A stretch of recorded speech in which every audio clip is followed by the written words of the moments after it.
Assalamualaikum warahmatullahi wabarakatuh. Halo sobat Akana, sobat bisnis. Kembali lagi bersama saya di Sahabat Akana. Ya, kali ini kita akan membawakan komunikasi dan komunikasi. Kita akan ngobrol-ngobrol bersama salah satu big boss ikan di sini, yaitu tepatnya di Riverside Aquastic ya. Riverside Aquatic. Lokasinya di Sukaraja Ciluar, Bogor Utara. Sukaraja Ciluar, Bogor Utara. Ya, bisa kontak IG-nya banyak, konten channelnya juga oke tuh di situ bisa dilihat. Nah, sini Riverside ini sebuah farm ya, bisa dikatakan farm ya, farm ikan hias. Farm ikan hias. Nah, teman-teman yang mau lihat sekarang yang paling cupang gitu kan. Cupang-cupang itu meskipun apa coklat ya? Ini gold. Gold. Super gold. Airnya kenapa coklat? Ini ketapang. Oh, ketapang. Saya ketapang. juga nggak tahu. Saya suka ikan. Oke, nggak terlalu lama, nggak tahu banyak bicara lagi. Kita akan ketemu dengan salah satu ownernya. Mungkin bukan salah satu, memang ownernya. Yaitu kebetulan dia sahabat lama saya. Kita sebut Kang Sigit. Ya. Oke, bisa perkenalkan dulu. Ya. Saya Sigit dari Riverside Aquatic. Kita bergerak di bidang supply ikan hias. Jenis ikan hias, aquascape lah. Aquascape dan jasa pembuatan aquascape juga. Oh, jasa pembuatan aquascape. Ya. Oke. Kita langsung aja nih. Riverside Aquatic. Kenapa namanya Riverside Aquatic? Kalau gua namain pinggir kali kan nggak enak tuh ya. Pingkal gitu. Ini masalahnya kan di belakang nih setelah jalan tuh ada kali. Iya. Di belakang farm ini ada kali juga. Oh, kita dihapit oleh kali. Oh iya. Jadi Riverside Aquatic. Aquatic. Oke. Nah, udah berapa lama kan? Saya mulai sendiri itu di tahun 2017-18 lah. 2017. 18 kayaknya nggak salah deh. 18 awal. Lama ya. Lumayan ya. Itu sudah Nggak, sebelum ke situ apa memang sudah belajar masalah ikan atau memang bagaimana tuh? Sebelumnya saya kerja di perusahaan ikan hias juga. Ikan hias. Tapi dia di bidangnya untuk ekspor. Untuk ekspor. Ekspor ikan hias. Di situ belajar ya kan ya? Ya lumayan lah. Dan kenapa ikan? Kenapa ikan? Saya tertarik dengan ikan hias itu kenapa ya? Ikan hias itu kan awal-awal saya juga nggak nyangka ikan hias itu potensi gitu. Sebelumnya saya kan di accounting ya, kerja di accounting. Accounting, kerja di bank, pernah kerja di kelapa sawit pernah. Kelapa sawit. Nah, ketika ada lowongan di ikan hias, apaan sih perusahaan apa nih ikan hias itu kan? Jualin apaan gitu kan? Jual ikan sih sebenarnya. Iya maksudnya sama ikan. Apa yang bisa diambil dari situ ya? Gitu. Dari itu saya masuklah bergabung di situ di perusahaan eksportir.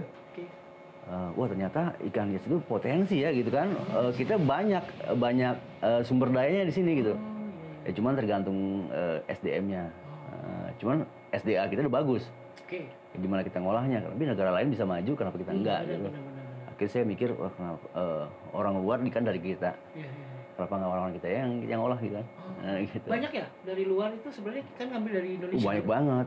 Ya, janganlah sampai orang asing yang naik, kita lah gitu harusnya. Jelas lah.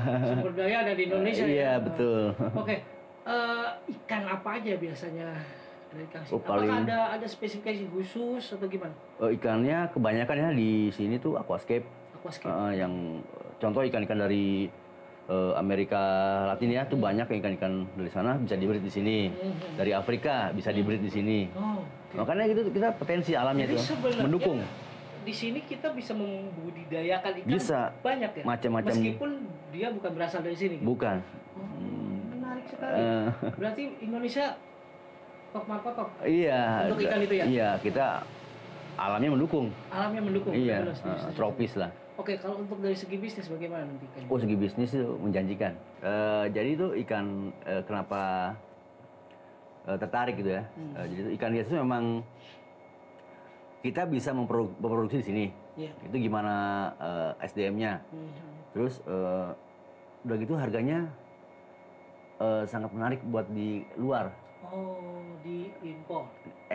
Diekspor. Nah, kalau saya kan sekarang nih bukan ekspor, dulu saya bekerja di eksportir. Oke. Saya ngelihat dari potensi usahanya itu, oh menarik banget gitu. Dia dapat income dolar lah ibaratnya. Iya, benar-benar. Begitu dengan satu ekor ikan, bukan kiloan loh. Satu ekor. Misalnya satu ekor 0 poin sekian, gitu. Dikali berapa ribu lah. Oke. Gitu, berapa ribu ekor. Ya cuman kalau di sini ya kurang apa ya, bukan kurang tapi dukungannya perlu dari pemerintah untuk masalah distribusinya. Oh begitu. Distribusi di Thailand contohnya ataupun di Singapura itu mereka tuh kargonya ya cukup murah dibanding kita gitu. Oh gitu ya? Biaya pengirimannya. Jadi sebenarnya aspek dari itu semua kalau kita untuk bicarakan mengenai ekspor tuh banyak sekali ya. Iya. Aspek yang harus. Nah, sekarang begini, kebetulan tahun-tahun ini kita lagi happening banget nih. Oh iya. Meskipun sebenarnya kalau setahu saya sih udah agak lama nih happening apa namanya cupang gitu kan ada kontesnya gitu kan, kemudian ada beberapa orang yang berhasil membudidayakan jenis cupang yang lain berbeda dari yang lain, misalkan seperti itu. Nah sebenarnya kita nggak melihat ke situnya, tapi kita melihat sebenarnya bisnis ikan itu tahapannya harusnya seperti apa sih gitu. Oke. Karena ada beberapa orang yang, wah kita piara ikan cupang ya, kita budidayakan, kita maaf dalam arti kata mungkin ya, sebetulnya dikit kita sebut breeding, kemudian ya kita jual. Kan kesannya kayak sesimpel itu ya. Nah sebenarnya yang harus diperhatikan untuk memulai bisnis dalam artian ikan, lebih ke ikan ini sepertinya gimana sih? Awal memulai. Ya, awal apa mulai yang harus itu, kita lakukan? Yang diperhatikan itu ya kita jenis apa dulu maunya gitu. Tergantung lokasi juga. Tergantung lokasi. Kita di area dingin apa yang suhunya gitu. Ya. Kalau di puncak kan nggak bisa kita miara ikan-ikan jenis tetra. Oh. Ya bisa aja sih. Ya cuman ya lebih maksimal ekstra, tuh. Lebih ekstra. Bisa aja dimanapun bisa. Cuman ya lebih bagusnya ya agak dataran hangat lah ya. Jadi sama pH-nya juga tergantung. Kita perhatikan dulu ikannya apa jenisnya. Air pertama ya. Air, lokasinya, jenis ikan yang mau kita breed tuh. Apa aja. Terus macam-macam nih, mau ikan apa dulu gitu. Oh, berarti yang harus diperhatikan pertama, lu mau ikan apa sih gitu kan? Mau ikan apa gitu. Misalkan kita tahu nih, udah nih lagi happening, ikan cupang deh. Ikan cupang, ya. Kalau ikan cupang paling ya kita siapin indukannya. Kita siapin indukannya, terusnya perhatikan indukannya udah siap dibreed apa enggak. Paling cuman kita jodohin kayak semacam apa ya, wadahnya tuh kayak wadah baskom kotak lah ya, ataupun apalah wadah aja gitu. Kita masukin betinanya, kita jodohin dulu nih supaya dia udah PDKT belum. Nah, nanti yang laki-lakinya ini ada berbuih kayak begini. Kalau udah berbuih begini banyak begini, ini udah bisa lah cukup di breed untuk umurnya. Tapi kalau ini belum besar lah. Tapi harus sama seimbang ya antara male sama female. Oke. Tubuhnya tuh harus seimbang. Kalau salah satu ada yang pincang nih, maksudnya dalam artian beda sebelah gedenya. Oh, besarnya. Besarnya, gedean male atau gedean female-nya itu bisa ada yang kalah.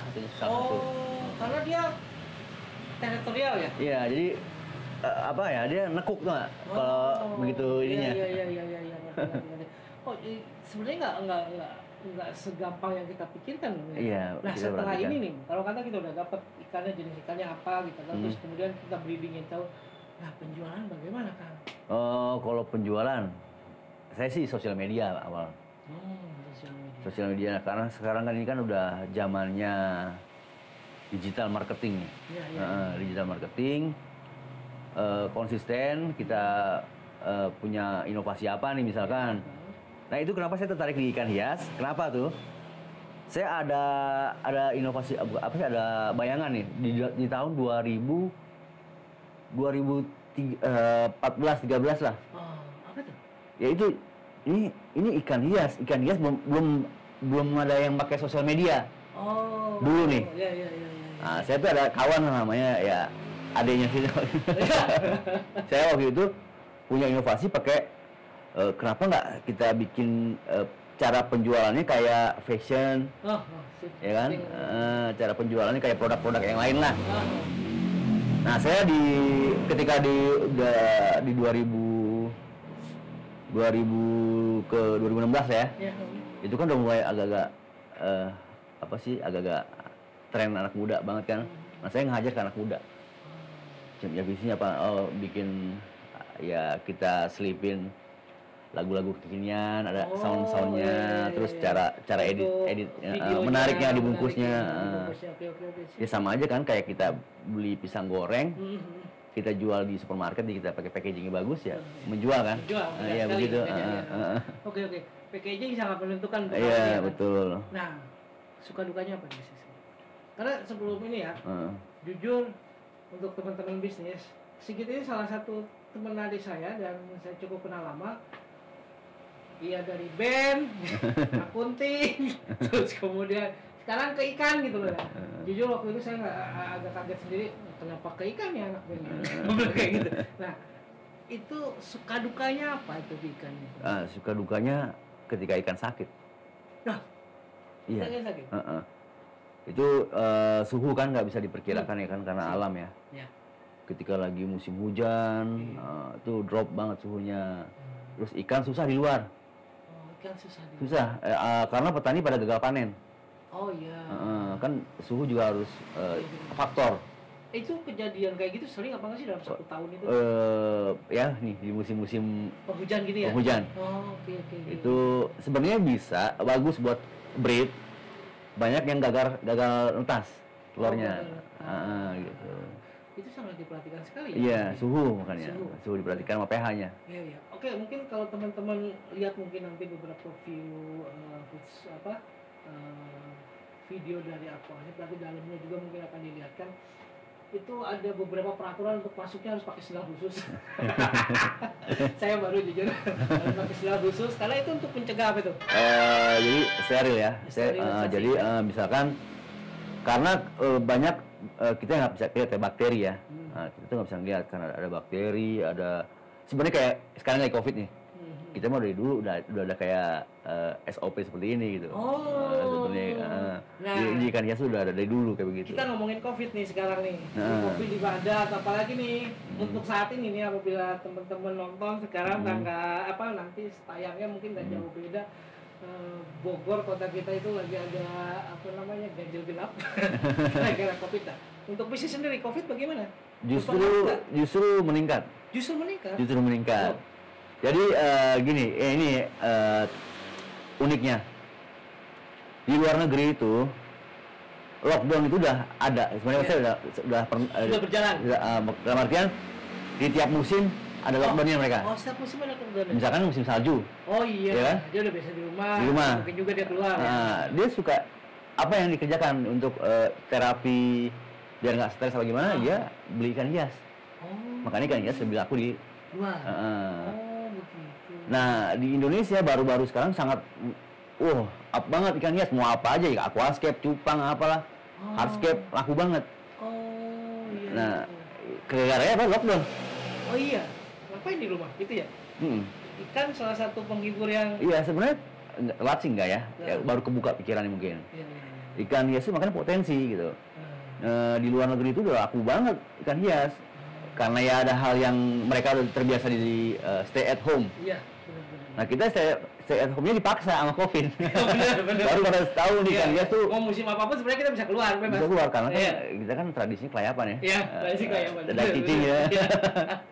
Oke. Jadi itu menarik buat kita, jadi ikan hias apalah miara tanaman yang jenisnya itu seni dari yang alami ya, dari alam itu ya, kayak ikan hias, tanaman kan cuma lagi booming kan.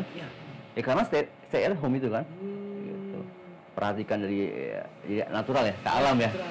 Makanya. Jadi sebenarnya untuk COVID ini untuk yang spesifik mungkin Riverside Aquatic ini nggak terlalu berpengaruh berarti untuk bisnis. Nggak berpengaruh. Nggak berpengaruh. Pengaruhnya cuma hanya suhu aja, cuaca lah. Pakan susah. Sekarang lagi hujan ya. Oke. Benar kan teman-teman? Jadi sebenarnya COVID itu bukan sebuah halangan untuk Anda tidak bisa berbisnis. Oh, satu lagi Apa pengaruhnya. tuh? Rebutan pasar. Wah, rebutan pasar itu disukain sama yang jual. Gimana tuh? Jadi gini dalam artian ya. Ya.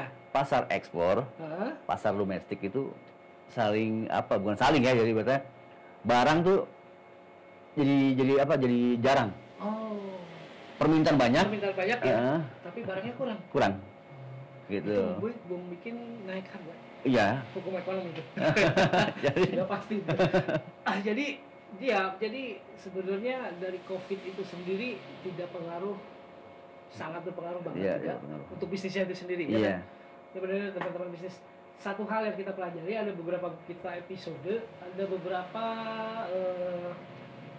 bisnis, jenis-jenis bisnis yang memang tidak berpengaruh. Jadi COVID itu bukan hal yang menakutkan sebenarnya, Iya. apalagi untuk bisnis gitu kan ya. Nah, kita kembali ke inti permasalahan nih untuk konten ini nih. Reverse akurasi sudah memakai sistem belum? Nah itu untuk saat ini masih manual. Untuk manual? Masih Kenapa? pakai Excel lah ya. Ya, kenapa? Karena saya pernah ya sebelumnya saya kerja di eksportir itu mereka pakai sistemnya cukup mahal ya. Iya. Sistemnya memang Mahal. Mereka merakit dulu gini desainnya. Iya. Nah saya pengen cari itu yang ada nggak sih rata-rata saya lihat dari program itu atau sistem yang dijual itu dari beberapa perusahaan atau produk ya. Untuk retail untuk ya kayak coffee shop. Iya. Apa bakery lah dan lain-lainnya gitu. Tapi kalau untuk ikan hias ataupun yang agribisnis apa gimana itu belum ada apa gimana? Oh. Makanya saya Nah ini kebetulan. saya mau nanya nih, sebenarnya kalaupun itu sistem itu ada, sistem yang seperti apa sih? Intinya seperti apa gitu? Oke. Kalau misalnya kita bicarakan sistem sebuah bisnis yang normal, apalagi kalau kita sebutkan dengan POS, point of sale, lebihnya karena itu apa namanya, kita akan lihat hanya ya simpelnya saja stok barang keluar, terus kemudian barang bisa diretur ataupun segala macam, kembali ke daftar penjualan yang terjual berapa, segala macam settingan kode barang dan segala macam halnya. Nah untuk ikan ini atau untuk sejenis dengan ikan makhluk hidup mungkin yaitu tanaman ataupun yang hewan, selain pet shop mungkin ya. Iya. Karena setahu saya kalau pet shop itu lebih ke dia retail, punya ya? barang apa, retail lebih ke retail. Nah kalau untuk bisnis yang kayak gini apalagi ada breeding sih, yang diinginkan seperti apa sih? Ya, kayak farming ini kan sekarang. Iya. Sebenarnya stok yang paling sulit. Stok kayak gimana? Stok. Misalkan teman-teman bisnis nanti. Misalkan gini, saya punya beberapa petani. Sumbernya dari beberapa petani, saya beli sekian harganya. Oke. Di ukuran sekian. Ikan itu kan yang dijual itu per ukuran. Ada berukuran. Misalkan ketika saya beli ukuran yang masih S kecil lah itu ya, itu harga lebih murah. Dan kita beli jumlah yang banyak dengan satu petani. Iya, oke. Nah, petani A, petani B, ikannya sama misalnya. Nah itu kadang suka liar gitu. Oh, iya. Jadi petani A, petani B, ukurannya sama, harga beda. Itu masuknya gimana? Oh iya. Kalau disatukan dalam satu tempat itu akan menyampur ya. Nah. Iya benar. Ya itu yang bikin saya pengen kayak gimana ya? Ada nggak sih? Seperti itu gitu ya. Wah oke, mungkin teman-teman kita develop ya yang lainnya. Selain Akana, insya Allah Akana menuju ke situ. Nah sama dia awal menarik itu menjualnya. Jualnya gimana? Nah kalau misalnya menjual, misalkan ukuran dari S, tiba-tiba kita pembesaran lah. Iya pembesaran. Ukuran berubah menjadi L atau M. Iya. Harga berubah dong. Oke. Berubah. Nah ini yang kejual dari yang mana? Oh iya, dari S yang mana? Iya dari mana? Distributor yang mana? Dari petani yang mana? Apa B? Iya. Kan harga beda. Oke. Gitu. Sudah berlebih juga sebenarnya. Ya mungkin nanti ada teman-teman. Tapi kalau ada itu pasti akan pakai. Pakai. Oh yang misalkan kayak saya tertarik kayak Akana dan produk-produk yang lain tuh yang instan tuh ya, bagus, yang bisa di handphone apa gimana. Itu saat ini belum ada sih. Sebenarnya Akana bisa gitu. Ya, sebenarnya kalau kita bicarakan sebuah program, software, develop segala macam ya jelas harganya mahal.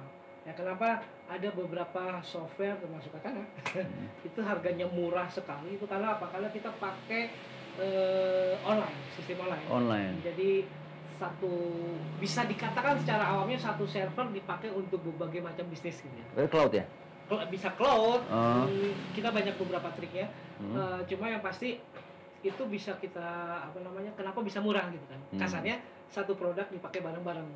Intinya sebenarnya mahal juga. Berbeda mungkin dari Kang Sigit kemarin, tempat kerjanya dulu dia memakai mahal sistem kan langsung jual putus ya. Nah, jual putus pasti mahal. Developnya juga akan lama gitu. Oh, bukan, dia ada kontrak per bulan. Iya, ada kontrak per bulan gitu. Enggak, maksudnya jual putus itu spesialis. Oh iya. Spesialis itu untuk perusahaan itu. Perusahaan itu ya khusus. Terus kemudian flow-nya khusus perusahaan itu. Ya, maintenance-nya juga. Iya, segala macam spesial itu jelas jauh lebih mahal. Tapi tidak ada menutup kemungkinan ya dengan adanya sistem ini. Kalau boleh saya tahu, bisnis farm ini yang Kang Sigit tahu itu banyak nggak sih sebenarnya? Banyak banget. Oh, banyak banget. Udah banyak. Setiap seluruh Indonesia udah ada yang bisnis ikan hias. Oh, modelnya farm apa? Ada farm, ada home industry juga kan, kayak rumah-rumah kecil gitu. Peternak cupang, peternak apapun ya, mereka pasti perlu kayak gitu. Ya, kadang sih masih konvensional ya. Ada ikan bisa kejual ya udah untung gitu. Udah nggak mikir stok. Kalau saya sih, saya pengen merubah mindset seperti itu ya. Saya makanya kenapa ibaratnya mau merubah habit yang lama. Ya, jadi berarti kalau kita tarik kesimpulan, sistem itu penting. Penting banget. Penting banget. Penting banget. Dan kalau ada sistem yang memenuhi kriteria dari Kang Sigit pasti pakai. Pakai. Karena saya accounting dulunya. Oh iya, jelas ya. Accounting sebenarnya software banyak banget. Oke. Jadi intinya sistem itu penting untuk bisnis, dan ya tergantung dari bagaimana cara orang untuk menggunakannya atau fitur-fiturnya segala macam. Kalau itu sesuai dengan bisnis kita, kenapa tidak untuk dipakai? Dan gitu kan. Betul. Oke. Ini terakhir, kalau misalnya orang ingin bekerja sama dengan plastik atau misalnya membeli produknya ataupun bagaimana, harus menghubungi. Kita ada sosial media, ada di Instagram _aquatic. Untuk konten, kita ada konten, channel itu kontennya kalau di IG-nya ada Rumah Ikan TV. Rumah Ikan TV. Terus YouTube channelnya Rumah Ikan TV. Rumah Ikan TV. Udah, Rumah Ikan TV aja. Cari aja. Cari Rumah Ikan TV, itu pasti di website. Oke. Followernya udah banyak belum pasti? Insya Allah lah. Cuman jarang di maintenance gitu. Maintain dong. Gitu kayak karena ini maintain juga ya. Oke, sobat bisnis, terima kasih udah stay tune nih kita. Nantikan beberapa bisnis lagi. Oh, satu lagi yang saya mau tanyakan. Kenapa namanya di pintu tukang ikan? Di pintu kantor saya? Iya. Saya bangga aja. Saya bangga kok jadi tukang ikan. Wih, bangga menjadi tukang ikan. Iya. Oke. Let's point. Jadi apapun bisnis Anda harus bangga dengan bisnis Anda. Iya. Satu hal yang pasti sebelum kita tutup, bisnis penting, sistem sangat penting untuk bisnis Anda. Apapun bisnisnya, apapun sistemnya, apapun yang Anda akan gunakan, belajar untuk menggunakan sistem dalam sebuah bisnis. Terima kasih. Betul. Okay. Penting banget. Terima kasih. Stay tune di Sahabat Akana next episode dengan next bisnis. Ciao. Bye. Assalamualaikum warahmatullahi wabarakatuh.